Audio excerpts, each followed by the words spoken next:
¿Qué tal? En esta oportunidad vamos a abordar el tema de los flip-flops. El flip-flop, que también se conoce como biestable o como multivibrador, es un dispositivo que, como vemos, en el lado derecho tiene tres entradas y tiene dos salidas. Aquí vemos particularmente el ejemplo de un flip-flop que se conoce como JK o dos de sus entradas se llaman de esa manera. Hay una tercera entrada que es la señal contrarreloj y tenemos dos salidas que se denominan Q y Q negada. ¿Qué características tiene el flip-flop? Bueno, como se menciona acá, tiene un par de salidas, pero acá entre paréntesis dice que una es complemento de la otra. Esto quiere decir que si Q vale uno, Q negada vale cero. Y viceversa, si Q vale cero, entonces Q negada valdrá uno. Esto se observa porque hay un inverso a la salida de Q negada. Otro punto que tenemos que considerar en el flip-flop es que tiene dos posibles estados de salida.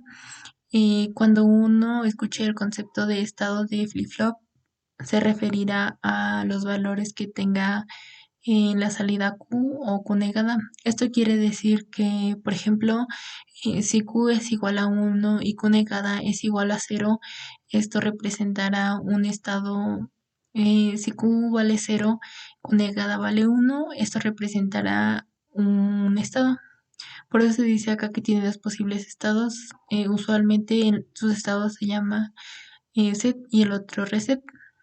Otro aspecto que lo tienen los flip-flops es que cuando modifica la entrada o las dos entradas, particularmente J y K o S y R en otro flip-flop, pues entonces los valores en las salidas van a cambiar y cambiar los valores de salida representa cambiar el estado. También hay que mencionar que el flip-flop es un dispositivo síncrono porque trabaja o hace sus cambios en relación a la señal que está aquí en medio, que es la otra entrada que ya habíamos mencionado, que se conoce como la señal de reloj. Es decir, esos movimientos a la salida se van a dar cuando la señal de reloj eh, se indique en el flip-flop. Analicemos el flip-flop que se conoce como disparador por blanco. Acá en la parte de abajo vemos un impulso de una señal cuadrada y vemos que cuando la señal cambia de abajo hacia arriba, se conoce como un rango de subida. De manera complementaria, cuando la señal cambia de nivel alto a nivel bajo, se conoce como un flanco de bajada. Entonces los flip-flops van a ser disparados ya sea en el flanco de subida o en el flanco de bajada. Acá tenemos dos flip-flops de los más comunes, este que es el SR y este que es el JK. Nos damos cuenta que ambos tienen sus respectivas entradas con sus nombres y que es SR y JK, que es la señal de reloj, y en la salida tienen evidentemente Q y su complemento que es Q negada. Entonces, ¿qué es lo que diferencia esto? Bueno, lo vamos a ver en un momento. Comenzamos con el flip-flop de SR disparado por flanco. Como mencionamos, se dispara en el flanco de subida o en el flanco de bajada.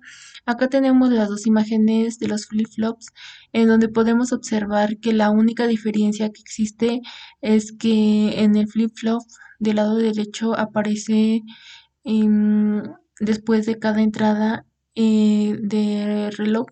Esto nos indica que el flip-flop se va a disparar en el flanco de bajada. En el lado izquierdo de la imagen, el flip-flop SR también disparado como flanco, pero el hecho de que no aparece su lado inverso aquí en la entrada de reloj nos da a entender que este se dispara como flanco de subida. Acá tenemos el ejemplo SR, que tenemos la tabla de verdad, en donde ISR con sus cuatro combinaciones 00, 01, 10 y 11. Tenemos que trabaja con los flancos de subida y vemos los cuatro posibles estados. El primer estado dice que es un estado igual, cuando en las entradas es SIR, tiene ceros y SIR cero.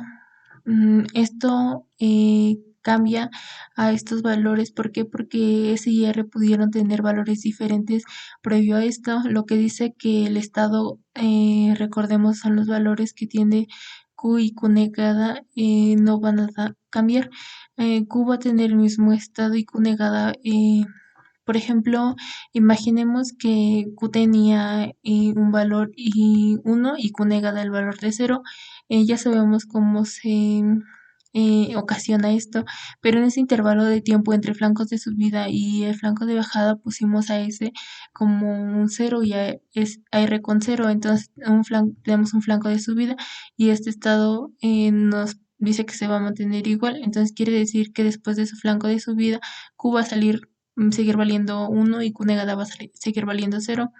En el caso complementario, si antes de ese flanco de subida Q negada valía 1 y Q vale 0, independientemente de lo que valía S y R, pusimos los dos a ceros antes de que se indicara el flanco de subida. Cuando se dé esto, entonces el estado va a permanecer igual, Q negada va a valer 1 y Q va a valer 0. Por eso se dice acá que la columna del reloj, que su estado es indiferente, porque no importa si es flanco de subida o de bajada o de cualquier contrarreloj, el estado no va a cambiar. ¿Qué pasa cuando vemos el segundo? Cuando S vale 0 y R vale 1, el flanco de subida de la señal de reloj, entonces se provoca el estado de reset. Q va a valer 0 y Q negada va a valer 1. El estado de reset es cuando S vale 1 y R vale 0.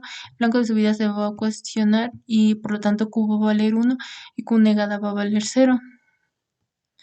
Q1 y finalmente, ¿qué es lo que tenemos cuando subimos las dos entradas a nivel alto, a S y a R? El flanco de subida se dice que es un estado no válido y entonces tenemos signos de interrogación porque se va a generar es que un tanto como Q negada como Q hay a niveles altos, de cierto modo que contrapone el flip-flop si esto es necesariamente por este inversor negado que va a valer 0 y viceversa. Vamos a ver el siguiente ejemplo.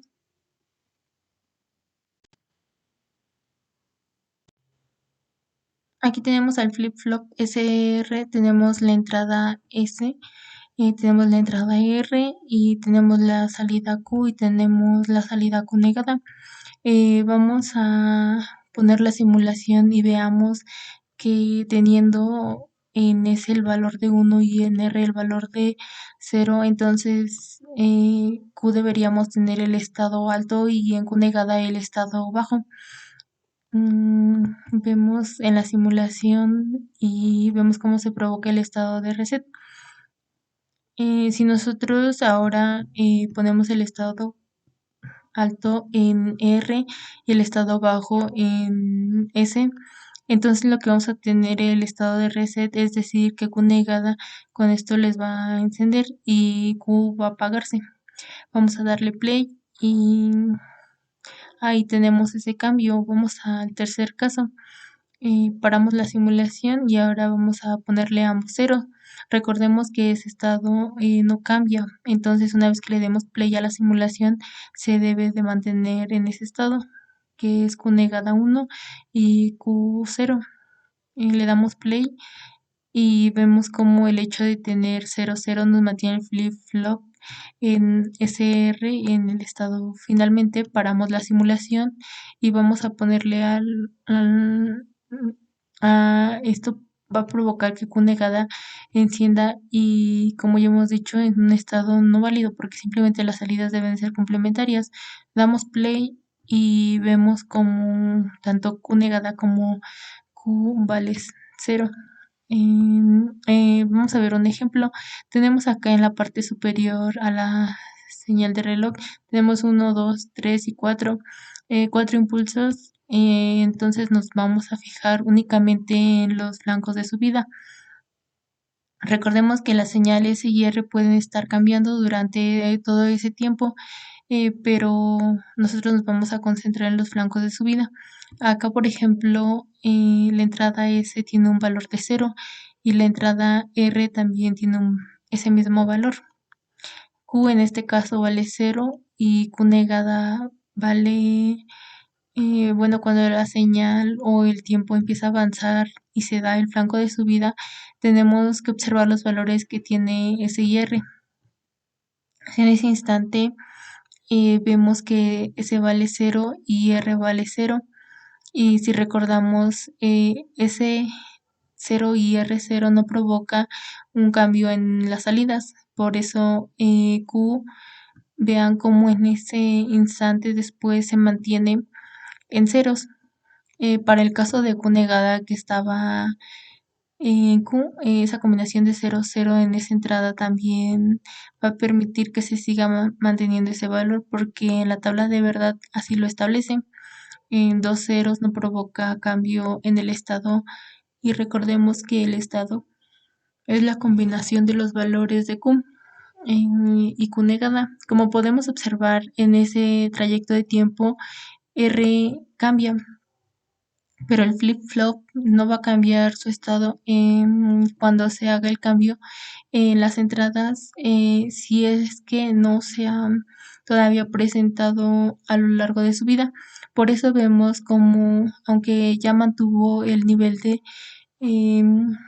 las entradas siguen con los mismos valores en cero, en Q y Q negada. Entonces ponemos atención en el segundo flanco de subida que es el de la línea amarilla punteada y vemos que ahí S vale cero, R vale 1 y entonces se tendría que condicionar las salidas cuando tenemos a S en cero y a R en uno. Es la segunda fila que tenemos en la tabla de verdad. S0 y R1 y ya está el flanco de subida, entonces se va a provocar o se va a ocasionar que el estado de reset que implica que Q va a valer cero y que Q negada va a valer uno, pero es la coincidencia de que Q vale cero y Q negada vale uno. Por tanto, se van a mantener entonces en el mismo lugar y van a seguir valiendo cero. Entonces, Q negada va a seguir valiendo uno hasta que su siguiente flanco de subida.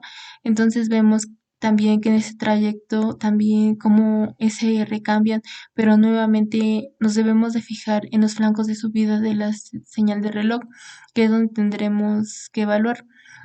Ahora vemos que se vale 1 en ese flanco de subida y R vale cero.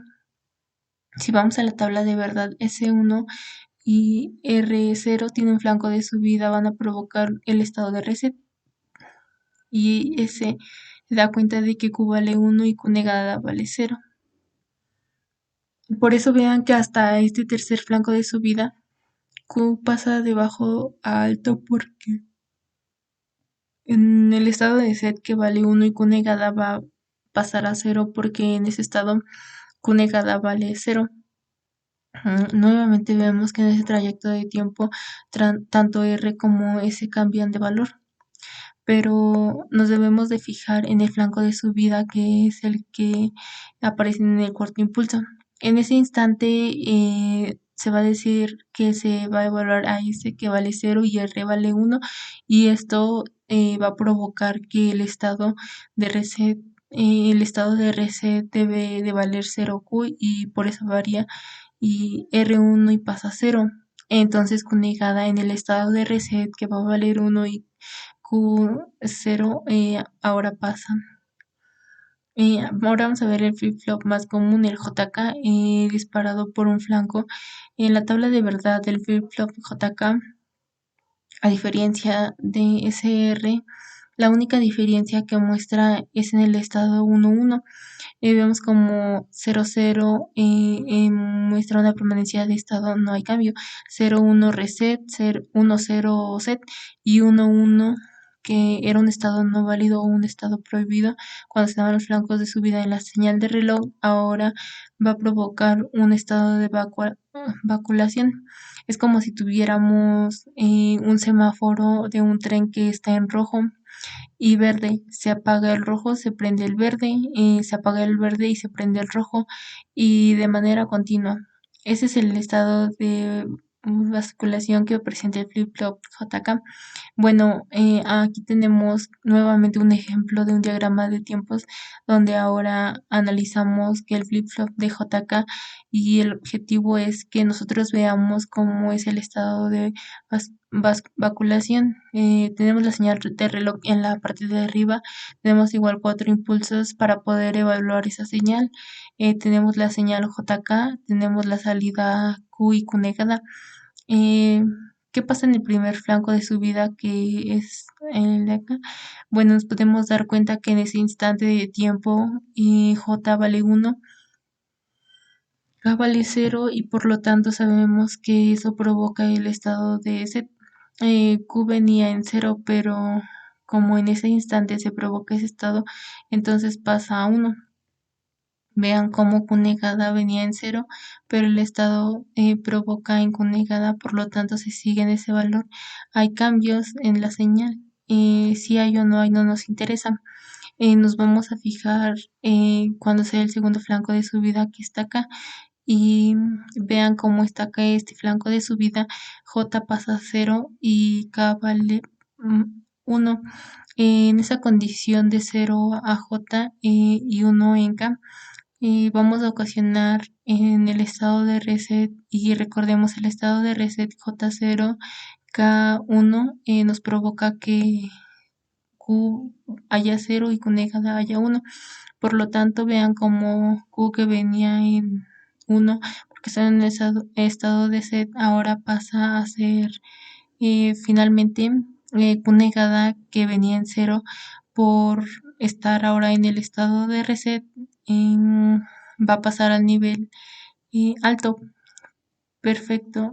Seguimos en ese instante de tiempo y vean cómo ahora nos vamos al tercer flanco de subida. Y en el tercer flanco de subida vean cómo J que venía en 0 pasa a 1 y K se mantiene en 1. Si vamos a la tabla de verdad J y K, nos damos cuenta que cuando el flanco de subida en la señal del reloj se alcanza, entonces vamos a colocar la baculación, es decir, el intercambio de valores. Por tanto, como J vale 1 y K vale 1, que Q que venía en 0 va a bascular o se va a cambiar de valor, va a pasar a 1 y Q negada que venía a 1 ahora va a pasar a 0. Perfecto, cambiaron el de valor tanto como Q negada. ¿Hasta cuando van a volver a cambiar el valor? Recordemos, mientras J y K permanezcan en el estado alto, el flip-flop va a y esto es lo que podemos ver en el cuarto impulso. En el flanco de subida vemos que J y K siguen manteniendo el valor de 1 y ni modo, Q que venía va a ser bascular y Q negada que venía en 0 vas a pasar a 1. Este proceso se va a repetir en cada flanco de subida de la señal de reloj siempre y cuando recordemos J y K permanezcan en un estado alto. Y para terminar vamos a ver el funcionamiento del flip-flop de JK. Tenemos la entrada J y tenemos la entrada K. Tenemos la salida de Q y tenemos la salida de Q negada, que debe ser complementaria. Tenemos acá el generador de funciones que está ingresando una señal contrarreloj a la terminal correspondiente. Entonces, si tenemos en J el valor de 1 y en K el valor de 0, tenemos que provocar el estado de set. Entonces, este debe de estar siendo Q1 y este Q negada debe de ser 0. Damos play a la simulación y vemos qué sucede. Paramos la simulación y ahora invertimos. Ponemos a J en 0 y acá en 1 damos play y ahora debe encender Q negada y Q debe de estar en 0 porque es el estado de reset. Continuamos. ¿Qué pasa si nosotros ahora ponemos en K también 0? Tenemos a J en 0 y a K en 0. Entonces un estado que no cambia. Damos play y se debe de mantener Q negada en 1 y Q en 0. Ahí está y finalmente vamos a provocar ese estado de basculación, que es lo que hace diferente al flip-flop JK. De los demás tenemos que J1 tenemos a K1 y cuando damos play van a estar basculándose o van a estar alternando los valores de Q y Q negada. Eh, en uno y acá arriba en 0 y 1 vemos cómo está basculando. Bueno, con eso terminamos la explicación de los flip-flops.